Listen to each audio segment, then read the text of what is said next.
سلامونه ګرانو لیدونکو د نن ورځې تازه او مهمو خبرونو ته ښه راغلئ. ډیری خلک پوښتنه کوي چې آیا په کابل کې د ملا یعقوب په اکسونو رښتیا بندیز لګېدلی دی؟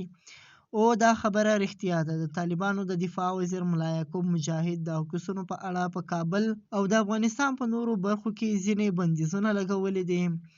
راپورونه ښیي چې طالبانو خپلو چارواکو ته لارښوونه کړې ده چې د خپلو مشرانو عکسونه او پوسټرونه دې نه لګوي.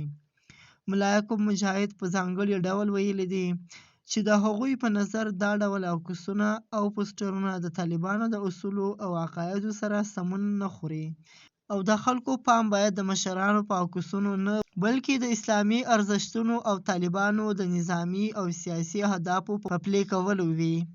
طالبانو ټینګار کړی دی چې د تبلیغاتو په ځای باید د شریعت قوانین او اصول په نظر کې ونیول سي. دا بندیز په داسې حال کې راغلی دی چې په کابل او نورو ښارونو کې د طالبانو د ځینو مشرانو عکسونه او پوسټرونه لګېدل، خو اوس هڅه کېږي چې دا فرهنګ محدود کړي.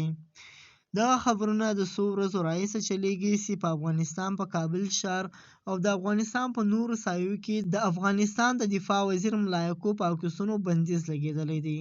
خو صرف د ملا یعقوب په عکسونو نه بلکې د دوی د خپلو په ګردو مشرانو په عکسونو باندې بندیز لګېدلی دی.